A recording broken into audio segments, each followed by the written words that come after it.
O Unesp em Bauru integra a campanha Setembro Amarelo de prevenção ao suicídio e dá início a atividades no campus.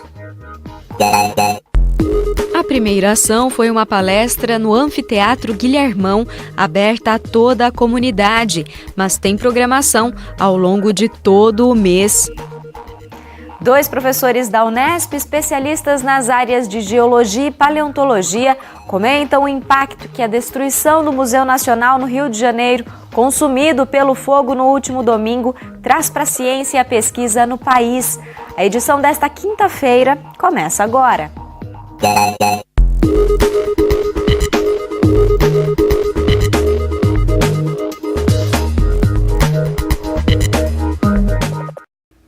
Boa noite. A Unesp em Bauru deu início ontem a uma série de atividades para tratar de um tema cada vez mais importante, não apenas no ambiente universitário, mas em toda a sociedade: saúde mental.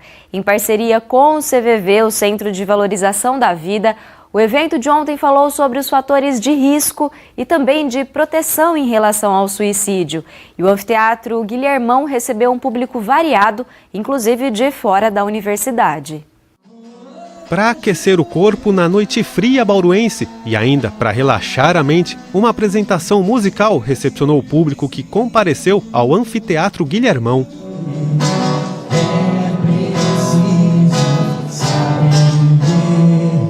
Depois, olhares e ouvidos atentos para um tema forte: o suicídio. O primeiro palestrante a subir no palco foi José Manuel Bertolotti. Professor na Faculdade de Ciências Médicas e Biológicas da Unesp em Botucatu, ele tem larga experiência na psiquiatria. Com o tema Juntos para a Prevenção do Suicídio, Bertolotti apresentou gráficos que indicam o crescimento dessas mortes no Brasil a partir da década de 1980. E uma faixa de público tem preocupado as autoridades. O jovem tem uma característica diferente da criança, do adulto e dos idosos, que é a impulsividade. Então, esta é uma situação de risco maior, mais importante. E nós estamos observando no Brasil todo um aumento do suicídio entre jovens, sobretudo do sexo masculino, entre 15 e 30 anos de idade, que é exatamente a população universitária que está nessa faixa. Então, temos que conversar com esses jovens para saber o que é que está pegando mal e como podemos ajudar. O professor apontou fatores de risco para comportamentos suicidas, mas também traçou caminhos importantes para proteger as pessoas. Segundo ele, quanto mais os indivíduos souberem lidar com os problemas da vida, costurarem uma rede de apoio e cuidarem do corpo e da mente, menor a chance de ocorrer o suicídio. A pessoa que vive uma crise suicida é uma pessoa que tem um problema cognitivo, ela tem um problema de entendimento da sua vida, da situação, ela se considera isolada, ela se considera incompreendida, e nós temos que nos aproximar dessas pessoas e abrir portas para que ela possa encontrar o caminho novamente. Depois foi a vez da coordenadora da Rede de Proteção à Vida falar sobre o trabalho da entidade. Silvânia explicou que a rede ainda tem atuação localizada na região de Botucatu, mas que pretende expandir a ação para outros municípios por meio de parcerias. A Rede de Proteção à Vida, ela é formada por vários profissionais de várias áreas, né? E as pessoas que precisam de ajuda, pensamento suicida ou com depressão, eles entram em contato com nós através do site. E a partir do momento que eles entram em contato com nós, nós temos uma equipe de voluntários que acolhem, fazem um acolhimento e depois encaminham para tratamento, psicoterapia, terapia em grupo, terapia individual, reiki, terapias alternativas. Então é uma forma de tratamento mais rápido. A atividade de ontem foi organizada pelas vice-diretorias das faculdades do campus em Bauru. Até novembro, uma série de ações vão ser desenvolvidas para falar do assunto para a comunidade acadêmica. Já era um tema recorrente que a universidade vem lidando aqui no campus mesmo. Em menos de um ano nós tivemos 2 suicídios. Então, enquanto gestão da universidade, é muito importante pensar e discutir e pensar em ações preventivas dessa temática. E aí veio a calhar, o CVV veio nos procurar para oferecer a parceria e conseguimos organizar um hall de atividades, tanto no sentido de informação, prevenção e, em caso a gente tendo alguém que manifeste a necessidade de ajuda, de oferecer ajuda. Então nós já temos criado um núcleo técnico de atenção psicossocial aqui no campus. O público presente no Guilhermão era diverso. Além dos estudantes e dos servidores da Unesp, pessoas de outras universidades e setores da sociedade acompanharam as discussões. Mas todos certamente saíram de lá com informações e mais preparados para lidar com o tema. Acredito que a depressão, pela geração passada, tenha sido tratada como frescura.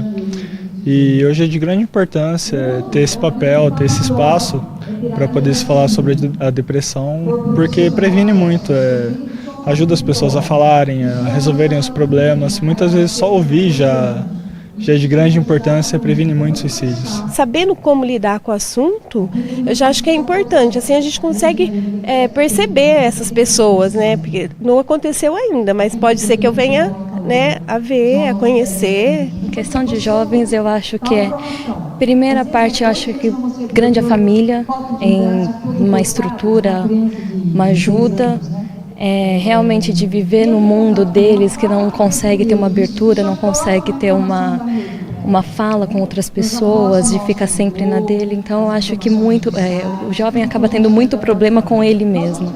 Então a aceitação dele próprio com a aceitação do mundo todo. Afinal, como diz a letra da música lá da abertura do evento...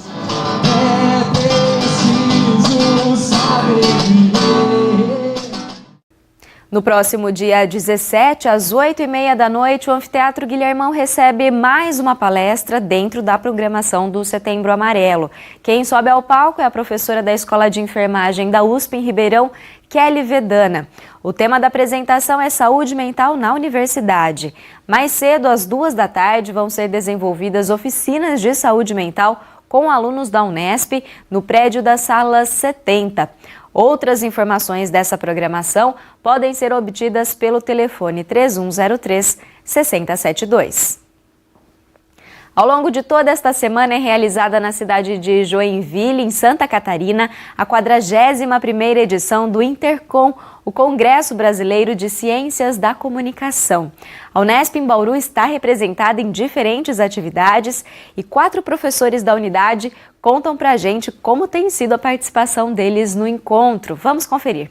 Aqui no Congresso da Intercom 2018, em Joinville, na Univille, eu participo do 2º Fórum de Rádios e TVs Universitárias, represento a Rádio Unesp FM, e a minha participação nesse congresso também tem a ver com o fato de eu ser o vice-coordenador do Grupo de Comunicação e Esporte da Intercom. No dia 1º eu participei do Colégio dos Brasilianistas, né, e hoje começa os grupos de pesquisa. Eu vou fazer 2 apresentações, uma... vou trazendo um trabalho sobre as arpilheiras, que trata da América Latina, e depois a homenagem ao professor José Marques de Mello. Minha participação aqui no Congresso é coordenar o Intercom Júnior de Multimídia. É uma sessão que é a apresentação de trabalho de alunos de todo o Brasil, que tratam especificamente das questões relativas às redes sociais e internet, ligadas hoje ao telejornalismo, ao jornalismo e à comunicação em geral. Aqui no Congresso da Intercom eu tenho basicamente 2 participações. Uma é como apresentadora de trabalho em grupo de pesquisa, junto com o meu orientando, um trabalho que discute as arquiteturas dos videogames interativos, né, nas plataformas digitais, principalmente na web. E uma outra função, uma outra atividade que muito me honra, que é participar de 2 sessões de homenagem ao professor Marques de Mello. Uma mesa juntamente com decanos da comunicação e a outra a convite também da ULEPIC, que é a União Latino-Americana de Economia Política da Comunicação.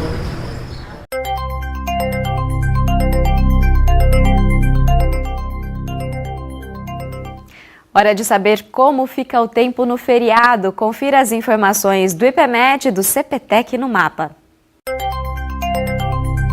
Neste 7 de setembro, uma massa de ar seco sobre o estado de São Paulo garante tempo estável e predomínio de sol em todas as regiões. Com isso, as temperaturas sobem gradativamente. Em Bauru, o dia vai ser propício para aproveitar espaços ao ar livre. Neste momento, a umidade do ar está em 38%.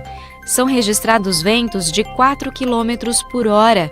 Hoje os termômetros variaram entre 10 e 26 graus. Para amanhã, a previsão é de temperaturas entre 14 e 30 graus.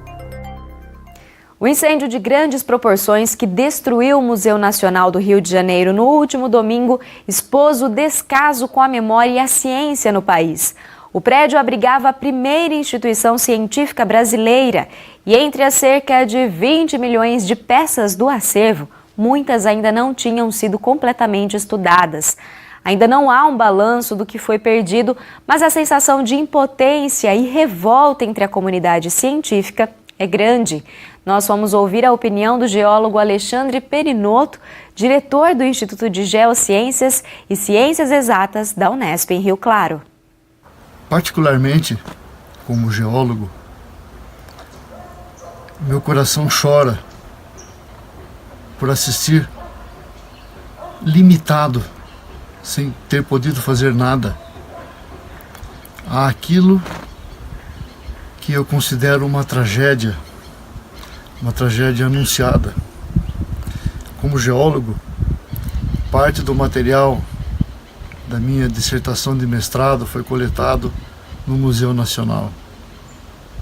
Grandes amigos que tenho na Universidade Federal do Rio de Janeiro, creio, assim como eu, choram por ver aquela instituição que guarda a memória da história, a memória da ciência, a memória de todo um país, se desfazer assim em poucos minutos.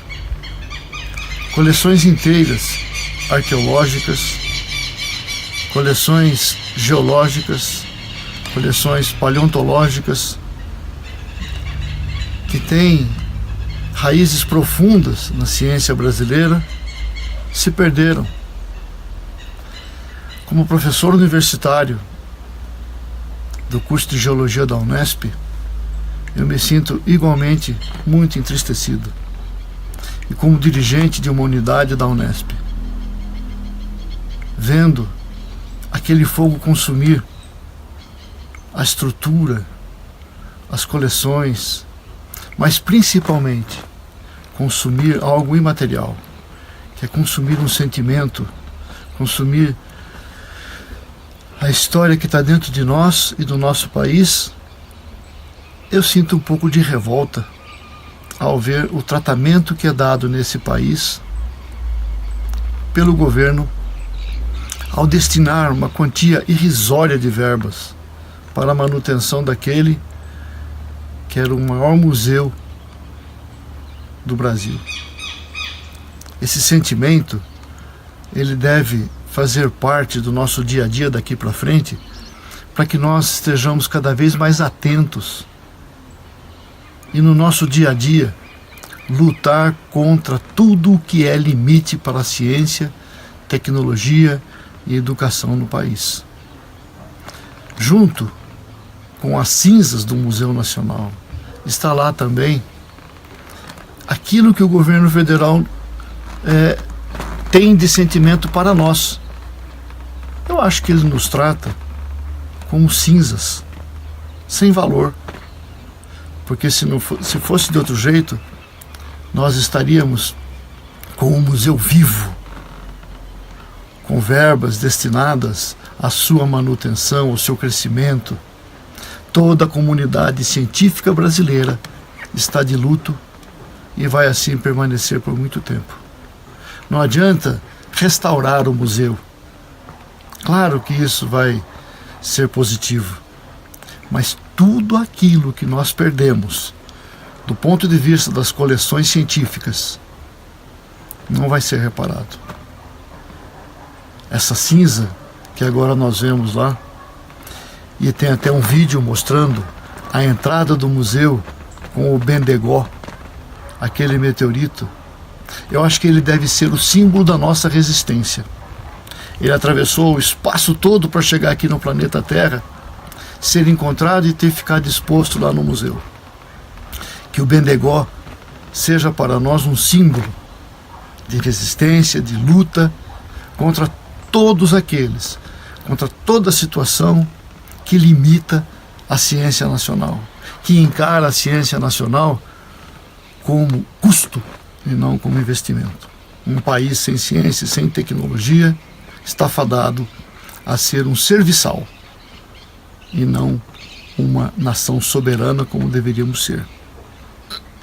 Toda a nossa solidariedade aos colegas da Universidade Federal do Rio de Janeiro, toda a nossa solidariedade àqueles que dedicaram sua vida no Museu Nacional, aos servidores, aos professores. O professor da Unesp, Renato Pirani Guilardi, que é presidente da Sociedade Brasileira de Paleontologia, também lamentou a perda de importantes coleções do acervo do Museu Nacional. Mas ele afirma que é preciso tirar uma lição do ocorrido. Especificamente em relação à paleontologia, que é minha área, que eu sou presidente da sociedade, é um momento de muita tristeza para nós paleontólogos.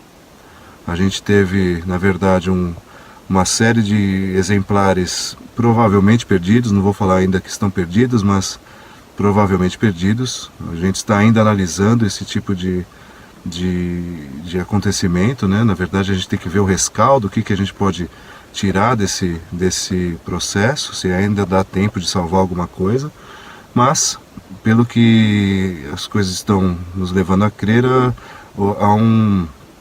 há uma perda muito grande de material.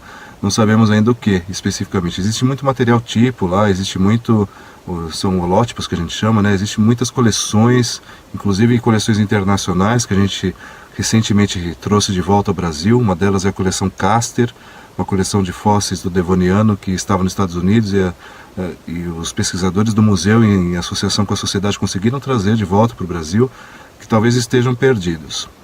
Mas é questão de tempo agora, de ver o que está realmente perdido ou não. E lutar, né? Lutar para que haja uma melhora nas condições agora, na visibilidade da parte de museu, na parte natural, de história natural do nosso país, em relação ao governo. A gente está realmente fora do círculo de recebimento de dinheiro para manter, né, inclusive os museus que já existem, então é muito complicado. A gente sabe que para manutenção é difícil, para preservação é difícil, mas esperamos também que agora, dessa infelicidade gigantesca, a gente consiga tirar ao menos uma visibilidade do governo para que, é difícil até falar, mas que preserve a nossa história. A história que há mais de 200 anos estava sendo guardada no museu e rapidamente se perde, né? Por descaso, por falta de manutenção.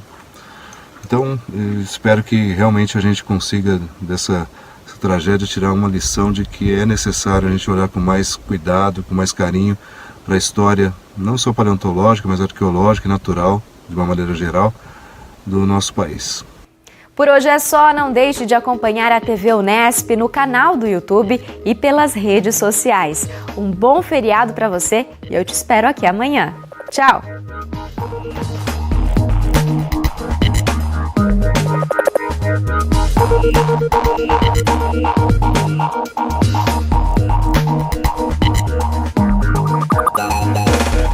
Música